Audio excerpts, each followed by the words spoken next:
There is both technique and strategy in running down a sand dune. Running safely down a sand dune is a lot like learning to ride a bike, in the sense that once you learn how to do it safely, you never forget it. Gravity is your friend in this situation. After the first step, there is absolutely no need to propel oneself forward. Indeed, quite the opposite is true. In order to survive this particular thrill ride, it is necessary to fling your legs out in front of you and dig in your heels with each step. The balls of your feet are pretty much an afterthought. It is one leap of faith after another, heels digging into the sand in an effort to modulate your speed. I did my best, but my cardio training prior to this event being pretty much non-existent, I have to admit, I did get winded about 2/3 of the way down. So I did the logical thing and tried to slide to a stop, but I ended up rolling over a few times, kicking up a cloud of sand in the process. I called back to Joel, the screenwriter from LA with the camcorder, whom I was sure was filming me. I had to stop. It was exhilarating. As we walk back along the shoreline, the sun begins to set across the water, an orange ball of flame reflecting off the still blue water in a blinding display too beautiful for words. The incredibly thin and bright orange triangle dances across the lake to meet my gaze. I'm forced to avert my eyes, and to my right, I see a lone motorboat crossing the horizon, partially eclipsing the setting sun as it cruises on by. We meet a woman David knows on our way back. She is with a group of people who have assembled at dusk to build a bonfire and settle in for the night. She's not the only one.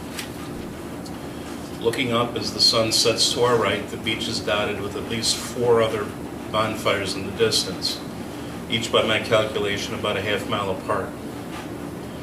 It is approaching 9 p.m. in Sawyer, Michigan, and that fact in and of itself is perhaps the greatest blessing of summer. For in 9 hours, the sun will rise over the treetops to begin another glorious summer day, and will not submerge back into the lake for another 15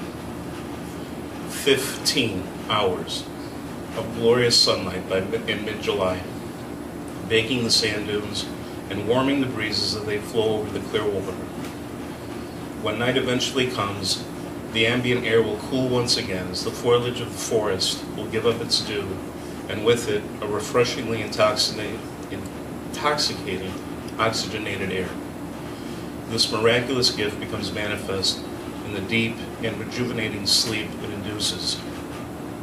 Nothing quite compares to sleeping in the woods next to a body of water large enough to attract the gravitational pull of the moon. Hearing the waves lap up the round pebbles in the gentle surf, rolling them over and over against the sandy shore, soothes the soul in a very primal way. Like a baby sleeping in its mother's bosom, feeling her heartbeat and hearing her breathe, one hears these incessant rhythms of the cosmos and realizes there is a constancy to the universe to which we are all inextricably tied.